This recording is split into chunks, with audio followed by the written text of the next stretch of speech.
खबरों बढ़ते आगे, देहरादून में चार धाम यात्रा की आज से शुरुआत हो गई है। दोपहर को खुलेंगे गंगोत्री और यमुनोत्री के धाम के कपाट। आज अक्षय तृतीया के दिन कपाट खोले जाएंगे। गंगोत्री धाम के कपाट दोपहर 12:15 पर खोले जाएंगे। दोपहर 12:35 पर यमुनोत्री धाम के कपाट खुलेंगे। तो चार धाम यात्रा लंबे समय से लोग इंतजार कर रहे थे, श्रद्धालु इसका इंतजार कर रहे थे और आज एक बेहद पावन दिन चार धाम यात्रा की शुरुआत होने जा रही है। कुछ ही देर में यमुनोत्री धाम और गंगोत्री धाम के कपाट भी खुलेंगे। आज दोनों ही धामों के कपाट आपको खुलते हुए नजर आएंगे।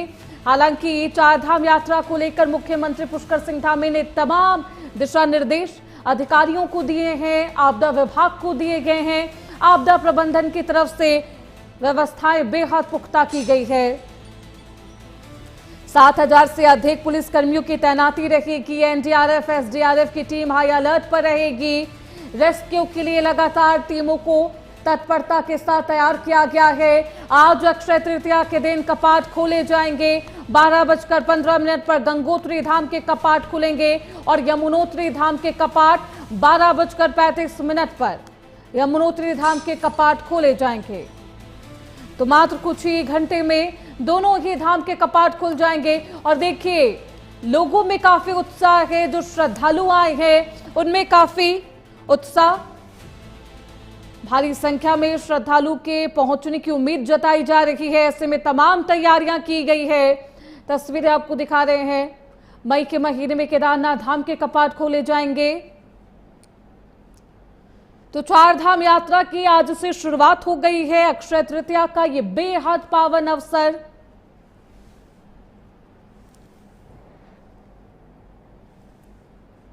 कुछ ही देर में यमुनोत्री और गंगोत्री धाम के कपाट खोले जाएंगे।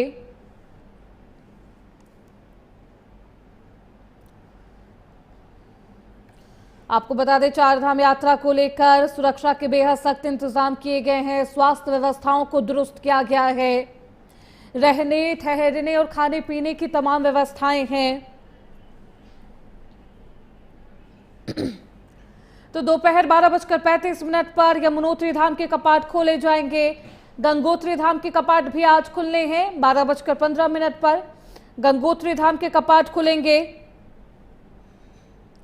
चार धाम यात्रा को लेकर तमाम तैयारियां भी की गई है। हालांकि इसके लिए मुख्यमंत्री पुष्कर सिंह धामी लगातार निर्देश दे रहे थे।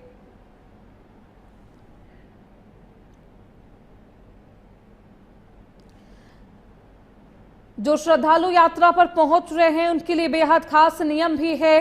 क्राउड मैनेजमेंट के लिए इस बार प्रशासन बेहद सशक्त तरीके से तैयार है। तमाम व्यवस्थाओं को दुरुस्त किया गया है। कुछ ही घंटे में अब यमुनोत्री धाम के, गंगोत्री धाम के कपाट खुलेंगे। हमारे साथ हमारे सहयोगी जितेंद्र पेटवाल इस खबर पर ज्यादा जानकारी के साथ फोन लाइन पर जुड़ चुके हैं। जितेंद्र, मात्र कुछ घंटे में धामों के कपाट भी खोले जाएंगे, कैसा उत्साह?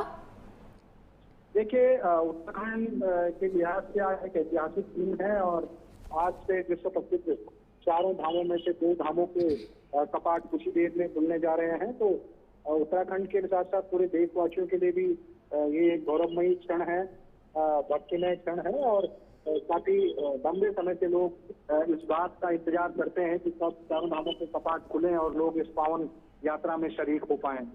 आज भी कल से ही लोगों का तांता वहां लगा हुआ है, क्योंकि हर कोई चाहता है कि कपाट खुलने के अवसर पर माँ गंगा और माँ यमुना के दर्शन इनको हों। तो ऐसे में हजारों की तादाद में कल से ही श्रद्धालुओं का देर रात तक पहुंचने का सिलसिला जारी था और अपार भीड़ देखी जा रही है। देश ही नहीं, विदेश के भी कई श्रद्धालु ऐसे हैं जो इस पावन पर्व पर साक्षी बनने जा रहे हैं और बड़ा अच्छा इंतजाम शासन प्रशासन की तरफ से भी किया गया है। सड़कें भी दुरुस्त हैं और जगह जगह जो आपात स्थितियों से निपटने के लिए आपदा प्रबंधन की टीमें हैं, एसडीआरएफ की टीमें हैं, स्थानीय पुलिस है, लोकल वॉलेंटियर्स हैं और तमाम ऐसे लोग जिनकी अगाध श्रद्धा इस यात्रा में होती है, वो अपना अपना धर्म निभाते हैं और अपने अपने कामों में लगे रहते हैं। तो कुल मिलाकर कह सकते हैं एक ऐतिहासिक क्षण है। आज से चारधाम यात्रा का विधिवत प्रारंभ होने जा रहा है। लेकिन एक बेहद अहम सवाल ये भी है क्राउड मैनेजमेंट को लेकर, इसके लिए क्या कुछ तैयारी की गई है धामों के अंदर? और ये भी बताइएगा क्योंकि गैर सनातनियों के प्रवेश पर प्रतिबंध है, उसके लिए क्या कुछ तैयारी मैनेजमेंट की तरफ से? देखिए, सरकार की तरफ से गैर सनातनियों के लिए ऐसे कोई आदेश जारी नहीं किया गया है। हालांकि इस बात की इच्छा जरूर बद्रीनाथ केदारनाथ मंदिर समिति ने जारी की थी और उन्होंने एक प्रस्ताव भी सरकार को भेजा था। उस पर फाइनल अभी कुछ हुआ नहीं है। आधिकारिक हालांकि कोई आदेश जारी नहीं हुआ है, लेकिन गाये बगाए जो राजनेता हैं उनके बयान जरूर देखने को मिले हैं। जाहिर सी बात है कि ऐसे में एक सामान्य सी स्थिति है कि अगर कोई गैर सनातनी होगा और उसकी कोई आस्था नहीं होगी तो मुझे नहीं लगता कि वो उन स्थानों पर जाएगा। लेकिन चाहे वो किसी भी धर्म और जाति का हो, गैर सनातनियों के प्रवेश पर सरकार की तरफ से प्रतिबंध तो नहीं है, लेकिन इस पूरे मामले को लेकर चर्चाएं तेज है। बात करें क्राउड मैनेजमेंट को लेकर, प्रशासन कैमरे लगा चुका है हर जगह पर, हर गली हर चौराहे पर कैमरे लगाए गए हैं, जिससे इन तमाम लोगों पर पैनी नजर भी रखी जाए, इनकी सुरक्षा को और भी दुरुस्त किया जाए। आप बने रहिए जितेंद्र पेटवाल, आगे भी आपका रुख करेंगे। तो चलिए खबरों बढ़ते आगे। आज से चारधाम यात्रा का भव्य आगाज हो रहा। हरिद्वार में संतों का आशीर्वाद लेकर निकले हैं मुख्यमंत्री पुष्कर सिंह धामी। कुछ ही देर में गंगोत्री धाम पहुंचेंगे मुख्यमंत्री। गंगोत्री धाम के कपाट का उद्घाटन करेंगे, उसमें वो शामिल होंगे। दोपहर के बाद देहरादून में करेंगे समीक्षा बैठक और शाम 3 बजे भारतीय जनता पार्टी कार्यालय में प्रेस कॉन्फ्रेंस होनी है, प्रेस वार्ता होनी है। तो मुख्यमंत्री पुष्कर सिंह धामी बैठक करते हुए भी नजर आएंगे। मुख्यमंत्री पुष्कर सिंह धामी हरिद्वार में संतों का आशीर्वाद लेने के बाद अब गंगोत्री धाम पहुंचने वाले हैं, जहां वे कपाट के उद्घाटन के पावन अवसर पर विशेष पूजा अर्चना करेंगे। इसके बाद मुख्यमंत्री पुष्कर सिंह धामी देहरादून लौटकर शासकीय कार्यों की समीक्षा करेंगे। दोपहर 3 बजे बीजेपी मुख्यालय में मीडिया से रूबरू होंगे। यात्रा को लेकर प्रशासन पूरी तरह हाई अलर्ट पर है। हमारे साथ हमारे सहयोगी जितेंद्र पेटवाल लगातार बने हुए हैं। जितेंद्र, कितने बजे मुख्यमंत्री पुष्कर सिंह धामी गंगोत्री धाम पहुंचने वाले हैं, क्या कुछ उनका कार्यक्रम? मुख्यमंत्री पुष्कर सिंह धामी का आज का जो कार्यक्रम था वो सुबह 9:45 पर उनको हरिद्वार के भूपतोला स्थित अखंड परमधाम पहुंचने का था। संन्यास जयंती महोत्सव में उन्होंने वहां पर प्रतिवाद करना था और संतों से आशीर्वाद देना था। ये कार्यक्रम लगभग तय समय पर चल रहा है। उसके बाद कुछ ही देर बाद 12 बजे मुख्यमंत्री वहां पहुंच जाएंगे गंगोत्री धाम में। गंगोत्री धाम के जो कपाट का उद्घाटन होने हैं वहां पर विशेष पूजा अर्चना में मुख्यमंत्री भाग लेंगे। चारधाम यात्रा 2026 के शुभारंभ के वो साक्षी बनेंगे और दोपहर बाद देहरादून लौटेंगे, जहां वो कुछ देर अपने शासकीय आवास पर शासकीय कार्यों को निपटाएंगे और 3 बजे फिर भारतीय जनता पार्टी के मुख्यालय में प्रेस के साथ रूबरू होंगे।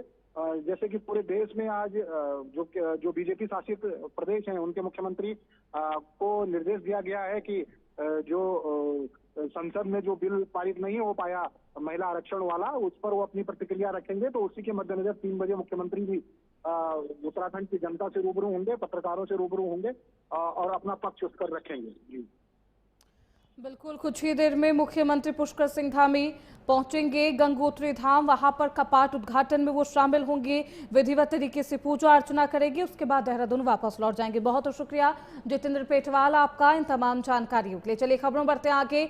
यमुनोत्री धाम के लिए मां यमुना की डोली रवाना हो चुकी है। शीतकालीन गद्दी स्थल से विदा हुई मां यमुना।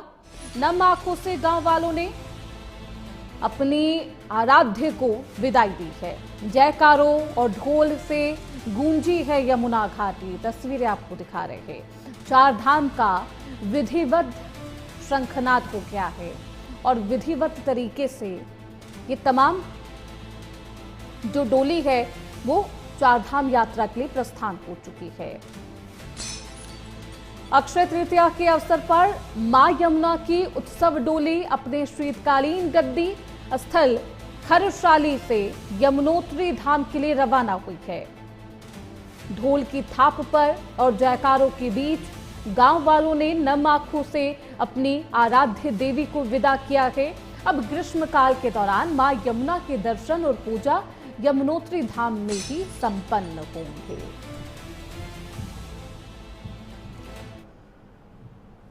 तो वहीं दूसरी तरफ चारधाम यात्रा के आगाज के साथ ही मौसम विभाग ने हाई अलर्ट जारी कर दिया है। आपदा प्रबंधन सचिव विनोद कुमार सुमन के मुताबिक अगले 3-4 दिनों में हल्की बारिश और 400 मीटर से ऊंचे क्षेत्रों में बर्फबारी हो सकती है। हालांकि प्रशासन ने साफ किया है कि फिलहाल कोई भी खतरे की आशंका नहीं है। यात्रियों की सुरक्षा के लिए सभी संबंधित जिलों को मुस्तैद रहने के निर्देश दिए गए हैं। चारधाम यात्रा को देखते हुए मौसम का हाई अलर्ट भी है, लेकिन घबराने वाली स्थिति नहीं है। किसी तरीके की परेशानी नहीं होगी, खतरे की आशंका नहीं है। ऊंचाई वाले इलाकों में बर्फबारी की संभावना है। देखिए, जो चार धाम यात्रा शुरू हो रही है और उसके लिए जो संबंधित विभाग हैं सब की तैयारी कर रहे हैं। आपदा प्रबंधन विभाग भी उनमें से एक है। आपदा प्रबंधन विभाग द्वारा तैयारी पूरी कर ली गई है। जो अलर्ट जारी किया गया है अभी अगले 3-4 दिनों के लिए, उसके बारे में बताना चाहूँगा कि हल्की बरसात की संभावना है। ऊंचाई वाले जनपदों में हल्की बरसात हो सकती है। 4000 मीटर या उससे अधिक ऊंचाई वाले क्षेत्रों में बर्फबारी की संभावना है। उसके लिए जनपदों को सूचित किया जा चुका है। इस बरसात के कारण या बर्फबारी के कारण किसी प्रकार की तो वही केदारनाथ मंदिर समिति के कर्मचारियों के नियमितीकरण के मुद्दे पर सियासत गर्म है। कांग्रेस के सवालों पर कैबिनेट मंत्री भरत सिंह चौधरी ने कहा कि सरकार इस मामले पर बेहद संवेदनशील है। उन्होंने बताया है कि मुख्यमंत्री के निर्देश पर एक IAS अधिकारी को CEO नियुक्त किया गया ताकि समस्याओं का स्थायी समाधान हो सके। मंत्री ने विपक्ष को नसीहत दी है कि वे पूरी जानकारी के साथ ही बयान दें। बधाई देना चाहूँगा कि बहुत देर में ही सही उनको किसी जन मुद्दे की याद आई, लेकिन मुझे नहीं लगता है कि उनको ये सब करने की आवश्यकता होगी। माननीय मुख्यमंत्री जी ने हर विषय का संज्ञान लिया है और मैंने आपसे कहा कि पूरी संवेदनशीलता के साथ वो इस पर अभी आपने देखा होगा कि BKTC में हमने जो है एक IAS को जो है वहाँ का CEO बनाया है और एज ए IAS वो बेहतर स्थिति में होगा चीज़ों को समझने का और उनको रिजॉल्व करने का। तो वहीं चारधाम यात्रा की व्यवस्थाओं को लेकर बीजेपी ने विपक्ष के सवालों का जवाब दे दिया है। प्रदेश प्रवक्ता कुंवर जपेंद्र सिंह ने कहा कि मुख्यमंत्री पुष्कर सिंह धामी खुद तैयारियों की मॉनिटरिंग कर रहे और सभी विभाग मुस्तैद हैं। उन्होंने भरोसा ये भी दिलाया है कि बढ़ती संख्या के बावजूद श्रद्धालुओं को बेहतर सुविधाएं दी जा रही और यात्रा पूरी तरह सुचारू और सुरक्षित है। तक ईंधन और गैस की आपूर्ति का सवाल है तो वो तो समस्या आज पूरे विश्व में हल होती हुई दिखाई दे रही है और माननीय प्रधानमंत्री मोदी जी ने बहुत पहले से ही तैयारी कर ली थी कि भारतवर्ष में हमारे पास संपूर्ण स्टॉक है और आपूर्ति के भी व्यापक साधन उपलब्ध है। चारधाम यात्रा बहुत महत्वपूर्ण यात्रा है। हर वर्ष यात्रियों की संख्या में भी बढ़ोतरी होती है और माननीय मुख्यमंत्री धामी जी ने यात्रा शुरू होने से पहले ही इसकी तैयारियों की मॉनिटरिंग और अधिकारियों को और संबंधित विभागों को निर्देश देने स्टार्ट कर दिए थे और माननीय मुख्यमंत्री जी खुद समय समय पर मॉनिटरिंग भी करते रहते हैं और उसकी प्रॉपर रिपोर्टिंग माननीय मुख्यमंत्री जी के पास है। तो फिलहाल इसी के साथ इस बुलेटिन में बस इतना ही। देखते रहिए।